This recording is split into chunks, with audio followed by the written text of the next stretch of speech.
صلی علی رسولہ الکریم اما بعد فاعوذ باللہ من الشیطان الرجیم بسم اللہ الرحمن الرحیم۔ عزیز طلباء طالبات السلام علیکم، میں ذیشان کمال سال دوم کے اردو کے لیکچر کے ساتھ آپ کی خدمت میں حاضر ہوں۔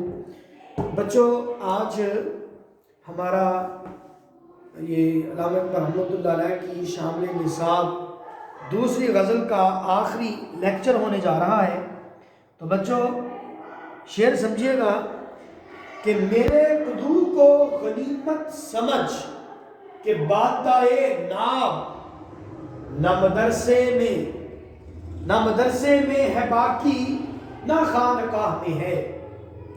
قدو کہتے ہیں شراب کی سراہی کو، قدو کہتے ہیں شراب کی سراہی۔ میرے قدو کو یہاں پہ علامہ اقبال رحمۃ اللہ علیہ نے میرے قدو سے مراد اپنا کلام لیا ہے۔ میرے قدو سے مراد، اب علامہ اقبال رحمۃ اللہ علیہ نے قدو سے مراد کیا لیا؟ اپنا کلام، اپنی شاعری، اپنا فلسفہ۔ اسے علامہ اقبال نے کیا کہا ہے؟ میرے قدو، کہ میرا قدو، میرے قدو کو غنیمت سمجھ کہ بادائے ناب کہتے ہیں خالص شراب کو، خالص شراب بادائے ناب کہلاتی ہے۔ بادا کہتے ہیں شراب کو۔ تو یہاں بادائے ناب سے مراد ہے معارف قرآنی، مے توحید، حقائق دنیا، رموز زندگی، ٹھیک ہے؟ تو حضرت اقبال فرماتے ہیں کہ میرے قدو کو غنیمت سمجھ کہ اگر معارف قرآنی، حقائق دنیا، رموز دنیا اور حقائق دنیا سے آگہی چاہتے ہو تو پھر یہ مے توحید، یہ مے حقائق، یہ مے معارف قرآنی تمہیں کہاں سے ملے گی؟ میرے کلام کے قدو میں ملے گی، میرے فلسفے میں ملے گی، میری شاعری میں ملے گی۔ یہ نہیں ملے گی تو کہاں؟ نہ مدرسے میں اور نہ خانقاہ میں، یہاں نہیں ملے گی۔ تو اس شعر میں غور کیجئے، علامہ اقبال رحمۃ اللہ علیہ نے ایک طرف تو بیزاری کا اظہار کیا مدرسوں اور خانقاہوں سے، بالکل بیزاری کا اظہار کر رہے ہیں، اور دوسری طرف وہ حقائق اور معارف قرآنی یا مے توحید کے حوالے سے اپنے کلام اور اپنے فلسفے کو پیش کر رہے ہیں، مستند قرار دے رہے ہیں کہ میری شاعری دیکھو، میرا کلام دیکھو، میرا فلسفہ پڑھو، تو اس میں تمہیں رموز کائنات بھی نظر آئیں گے اور معارف قرآنی بھی ملیں گے۔ کیوں؟ کیونکہ علامہ اقبال رحمۃ اللہ علیہ نے جو کلام لکھا وہ اسلام کو سمجھ کر، قرآن مجید کا بھرپور مطالعہ کرنے کے بعد وہ فلسفہ پیش کیا۔ بلکہ یورپ سے جب وہ ڈگری حاصل کر کے لوٹے تو انہوں نے یہ نتیجہ اخذ کیا کہ میں نے سارے دنیا کے تقریباً سبھی فلاسفر کو پڑھ لیا، بہت سے شاعر پڑھ لیے، مشرق سے مغرب تک میں نے دونوں تہذیبوں کا غائر مطالعہ کیا، لیکن میں اس نتیجے پر پہنچا ہوں کہ میں نے آج تک کچھ بھی نہیں پڑھا، میں نے کچھ بھی نہیں سیکھا اگر میں قرآن کے بارے میں نہ جان سکا، اگر میں قرآن کو نہ سیکھ سکا۔ اس لیے تو اللہ فرماتا ہے کہ رسول اللہ صلی اللہ علیہ وسلم کا ارشاد ہے، خیرکم من تعلم القرآن وعلمہ، تم میں سب سے بہتر کون ہے؟ جو قرآن سیکھتا ہے اور اسے دوسروں کو سکھاتا ہے۔ تو قرآن سیکھنے اور سکھانے سے مراد کیا ہے؟ کہ قرآن مجید میں جو اللہ تبارک و تعالیٰ فرماتا ہے، جس طرح اللہ حضرت انسان سے کلام کر رہا ہے، اسے اسی طرح سمجھنا جس طرح اللہ فرما رہا ہے۔ یہاں اپنی تشریح لے کر بیٹھ جانا یا اپنے مقصد کے دلائل نکالنا، اپنے مقاصد کی چیزیں تلاش کر لینا یا آیتوں کو توڑ مروڑ کر پیش کرنا، یہ معارف قرآنی نہیں ہے۔ یہ قرآن کا علم نہیں ہے، یہ قرآن سے آشنائی نہیں ہے۔ اور پھر حضرت اقبال رحمۃ اللہ علیہ نے مطالعہ کیا قرآن کا، اسلام کا، اور پھر اپنا خاص اسلامی فلسفہ پیش کیا اپنی شاعری کے ذریعے اور نثری کتابوں کے ذریعے۔ تو اس لیے حضرت اقبال رحمۃ اللہ علیہ فرماتے ہیں کہ اب مدرسوں میں بھی یہ میں توحید یا یہ میں معارف قرآنی تمہیں نہیں ملے گی، اور خانقاہوں میں بھی اب وہ لذت اسرار نہیں ہے۔ اس لیے میرے کلام کا مطالعہ کرو، تمہیں حقیقت کا علم ہوگا، کائنات کے راز تم پر کھلیں گے۔ اللہ تبارک و تعالیٰ بندے سے کیا فرماتا ہے، کیا خطاب کرتا ہے، اپنے بندے سے کیا چاہتا ہے، بندہ محبوب الہی کیسے بن سکتا ہے، یہ سب راز حضرت اقبال فرماتے ہیں میرے کلام میں اور میرے فلسفے میں موجود ہیں۔ اس لیے یہ خالص شراب ہے، اس میں کوئی ملاوٹ نہیں ہے۔ اب علامہ اقبال رحمۃ اللہ علیہ کی مدرسوں اور خانقاہوں سے بیزاری کیوں ہے؟ دیکھیں، سب سے پہلے آتے ہیں مدرسوں کی طرف۔ دو طرح کے مدرسے ہوتے ہیں، ایک وہ مدرسے جو دنیاوی تعلیم دیتے ہیں، جہاں دنیاوی تعلیم دی جاتی ہے۔ حضرت اقبال نے مطالعہ کیا، حضرت اقبال نے غور و فکر کی، تو اس نتیجے پر پہنچے کہ آج کے جو اسکول یا کالج ہیں، ان کا نظام تعلیم مغربی طرز کا ہے، یہ مغربی طرز پہ تعلیم دے رہے ہیں۔ اور مغربی طریقہ تعلیم کیا ہے؟ مغرب میں طرز تعلیم کیا ہے؟ وہاں انسان کو مشینی اور میکانی بنایا جاتا ہے، انہیں تدبر کرنے، غور و فکر کرنے اور کائنات کے ساتھ ساتھ اپنی ذات کو تسخیر کرنے کا ہنر نہیں سکھایا جاتا۔ دل سے احساس مربت نکل جاتے ہیں، احساسات سے انسان عاری ہو جاتا ہے۔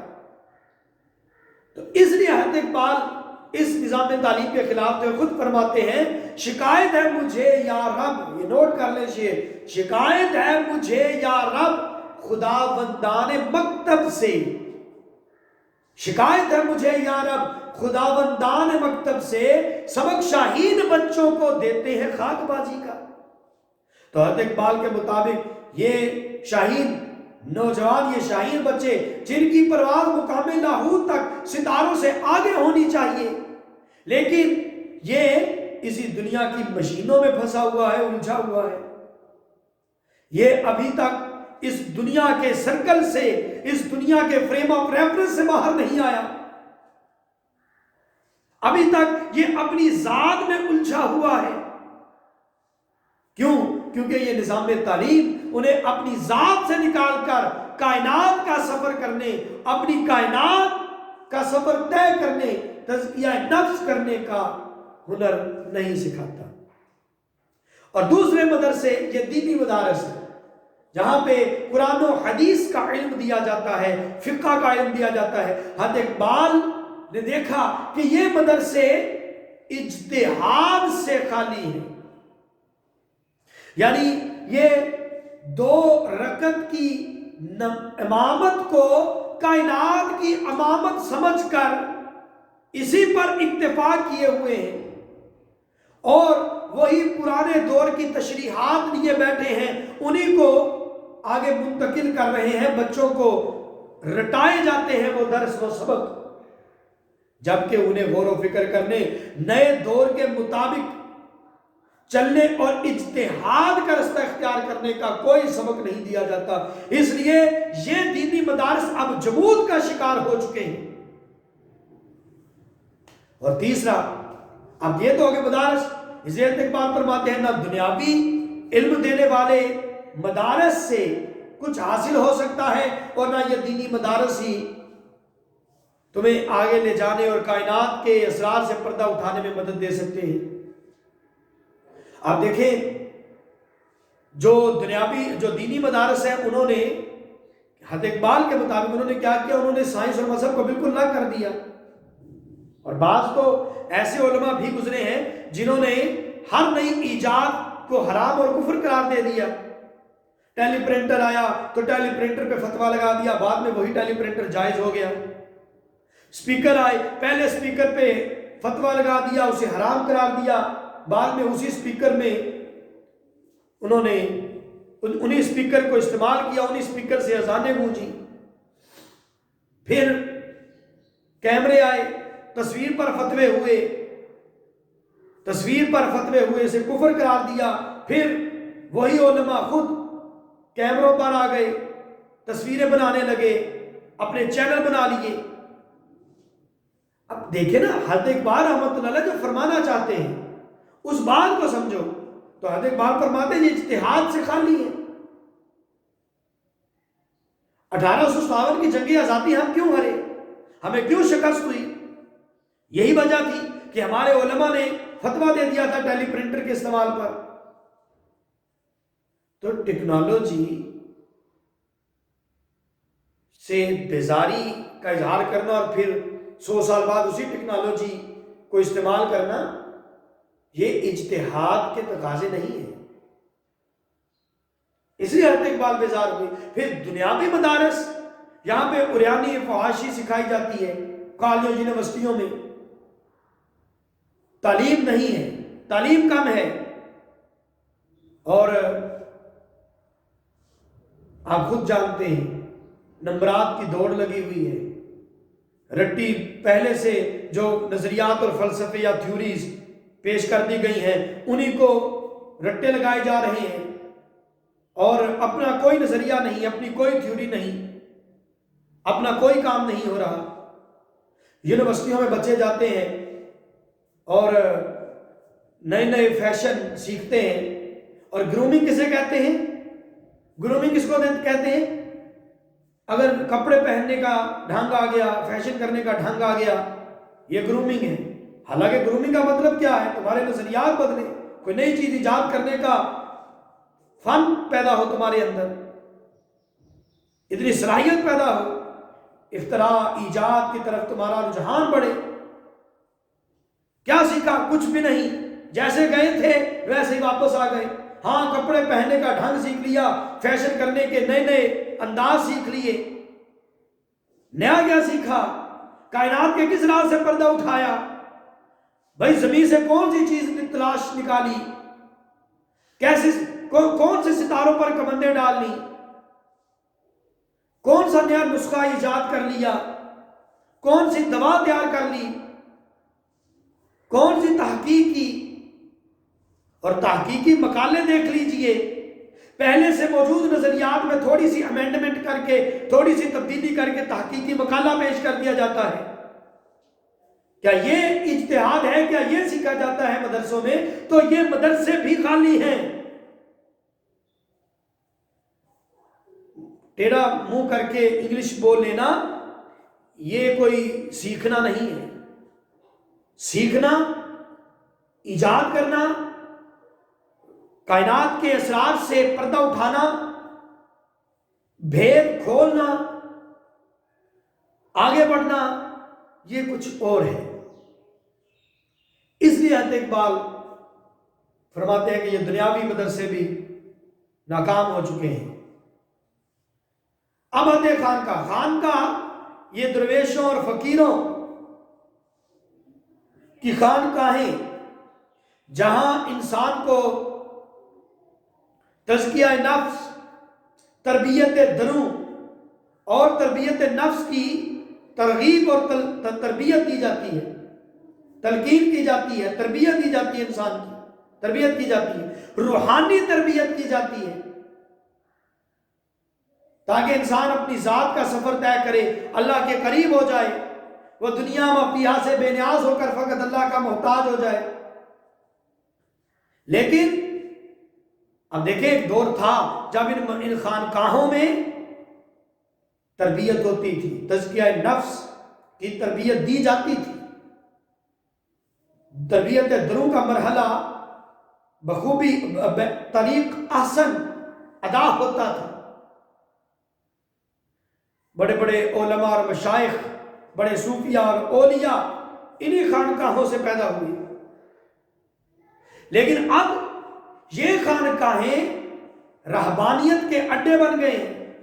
یہاں بھی بادشاہوں کی طرح بیٹے اس کے بیٹے اس کے بیٹے گدی نشین بن رہے ہیں، اور وہاں فقر، تربیت دروں کا مرحلہ طے ہونا تو درکنار، وہ دنیاوی تقاضوں کو بھی پورا نہیں کر رہے۔ اکثر تو ایسی خانقاہیں ہیں جہاں اولیاء کے مزار بک رہے ہیں، اولیاء کے مزاروں پر چڑھائے جانے والے چڑھاوے اور پیش کیے جانے والے نذرانوں سے یہ جو گدی نشین بنے بیٹھے ہیں یہ الیکشن جیت رہے ہیں، ووٹ خرید رہے ہیں، گاڑیاں خرید رہے ہیں، عیاشیاں کر رہے ہیں، تعیش میں مبتلا ہیں، عیش و عشرت میں پڑے ہیں، اور دین، تزکیہ نفس، تربیت درون نام کی کوئی چیز نہیں۔ اور کیسے کریں اپنے مریدین کی تربیت؟ یہ خود تربیت یافتہ نہیں ہے، یہ خود تربیت یافتہ نہیں ہے، یہ خود انسان کہلانے کے لائق نہیں ہے۔ توحید، جہاں توحید کی مے پلائی جاتی تھی، اب وہ کفر و شرک کے اڈے بنے ہوئے ہیں، رقص ہوتا ہے اور اس کے نام پر وہاں طوائفوں کا ناچ ہوتا ہے، جہاں شب بھر اللہ تبارک و تعالیٰ کا تذکرہ ہوتا تھا، اللہ کا ذکر ہوتا تھا، ذکر و اذکار میں اولیاء، صوفیاء، مشائخ مصروف ہوتے تھے۔ اب وہاں ساری رات گھنگروں کی آوازیں سنائی دیتی ہیں، طبلے کی تھاپیں سنائی دیتی ہیں، وہاں سرنگی کے سر سنائی دیتے ہیں۔ اب تربیت نہیں ہوتی۔ آپ خود دیکھ لیجئے، جائیے کسی خانقاہ پر اور دیکھیے وہاں تربیت ہو رہی ہے، وہاں کیا اللہ کی بات ملے گی، وہاں سیاست کی بات ملے گی، ووٹنگ کی بات ملے گی، الیکشن کی بات ملے گی، وہاں پہ نئی گاڑیوں کی باتیں ملیں گی، گھوڑے خریدے جا رہے ہیں، استبل میں نئے سے نئے گھوڑے کھڑے کیے جا رہے ہیں، اور پھر ایک درویش، نام نہاد درویش گدی نشین بن جاتا ہے، اس کے بعد اس کا بیٹا آ کر بیٹھ جاتا ہے اور وہ بادشاہوں کی طرح بیٹھا ہوتا ہے، لوگ آتے ہیں اس کا ہاتھ چوم رہے ہوتے ہیں، اس کے پاؤں پکڑ رہے ہوتے ہیں، اور وہ اس طرح غرور و تکبر میں مبتلا ہوتا ہے جیسے وہ کسی ملک کا بادشاہ ہو۔ فخر نام کی کوئی چیز نہیں۔ جہاں میں توحید پلائی جاتی تھی، اب وہاں شب پر شراب چلتی ہے، دنیاوی شراب، خمر چلتی ہے وہاں، جسے خمر کہتے ہیں، جسے اللہ تعالیٰ نے قرآن مجید میں حرام قرار دیا۔ جس طرح ہندوؤں کے برہمن تھے، اس طرح یہ گدی نشین بنے ہوئے ہیں، ہندوؤں کے برہمن کی طرح یہ گدی نشین بیٹھے ہیں گدیوں پر۔ اب برہمن میں اور ان گدی نشینوں میں کوئی فرق نہیں رہا، معذرت سے، سوری ٹو سے۔ دیکھ لیجئے، اگر ذاتی محبت ہو تو اس کو ایک طرف رکھ کر سوچو، کیا تزکیہ نفس ہو رہا ہے، کیا تربیت درو ہو رہی ہے، کیا دنیا کے لیے دل میں، کیا دنیا سے بے نیاز ہونے کا جذبہ دل میں پیدا ہو رہا ہے، کیا دنیا سے بے نیاز ہو کر اللہ کے محتاج ہو چکے ہو ان خانقاہوں میں جا کر؟ اگر نہیں تو پھر بیزاری کا اعلان کرو، اس طرح جس طرح علامہ اقبال نے شعر میں بیزاری کا اعلان کر دیا۔ تو کہاں ملے گی مائے توحید، کہاں ملے گی معارف قرآنی؟ حضرت اقبال فرماتے ہیں کہ خالص شراب، خالص مائے توحید، خالص حقائق قرآنی، معارف قرآنی اگر چاہیے تو پھر مطالعہ کرو میری شاعری کا، میرے فلسفے کا، جہاں ملے گا تمہیں یہ فلسفہ اسلامی، اور تمہاری سمجھ میں یہ حقیقت آئے گی کہ اللہ اپنے بندے سے کیا چاہتا ہے، اپنے بندے سے کیا فرماتا ہے، اللہ کی رحمت اور اس کی محبت کا مستحق ہونے کے لیے ہمیں کیا کرنا ہے، ہمارے لیے کیا اہم ہے، کیا ضروری ہے۔ میں تھوڑا اس تشریح میں ذاتی طور پر بھی جذباتی ہو گیا ہوں، اس لیے اب کوشش کرتے ہیں، بس بات آپ کی سمجھ میں آ گئی ہے، نہ مدرسے میں ہے باقی نہ خانقاہ میں ہے، بات ختم۔ حضرت اقبال نے دیکھیں کس طرح ان خانقاہوں، مدرسوں، اسکولوں، وہ ایک شعر میں نے لکھوایا تھا، شکایت ہے مجھے یاد ہے، کوئی یاد رکھیے گا، فرماتے ہیں کہ یہ ہے فاش رموز قلندری میں نے کہ فکر مدرسہ و خانقاہ ہوا آزاد، میں نے فاش کر دیے، یہ ان کے راز کھول دیے، چھپائے ہیں جو زمانے نے تیری آنکھوں سے، میرے کلام میں ڈھونڈ ان نکات کی تفسیر۔ کیونکہ یہ اہل مدرسہ نے اور خانقاہوں والوں نے وہ حقیقت چھپا لی ہے۔ حضرت اقبال فرماتے ہیں میرے کلام میں تلاش کرو، کیونکہ میں شاخ طاق ہوں، میری غزل ہے میرا ثمر، میرے ثمر سے میں لالا و فاق پیدا کر۔ اور ایک فرماتے ہیں مدرسوں میں کہیں رعنائی افکار بھی ہے، مدرسوں میں کہیں رعنائی افکار بھی ہے، خانقاہوں میں کہیں لذت اسرار بھی ہے۔ جواب کیا ہے؟ نہیں، بالکل بھی نہیں۔ تو اللہ تعالیٰ ہمیں ہدایت دے، توفیق دے، اور ان مدرسے والوں کو بھی ہدایت دے اور ان خانقاہوں والوں کو بھی ہدایت دے۔ اللہ تعالیٰ ان کو بچائے، اللہ تعالیٰ ہمیں بھی بچائے، آپ کو محفوظ رکھے ان کے شر سے۔ تو بیٹا اگلے لیکچر کے ساتھ انشاءاللہ حاضر ہوں گا، جب تک کے لیے اجازت چاہتا ہوں۔ اللہ ناصر، خدا حافظ۔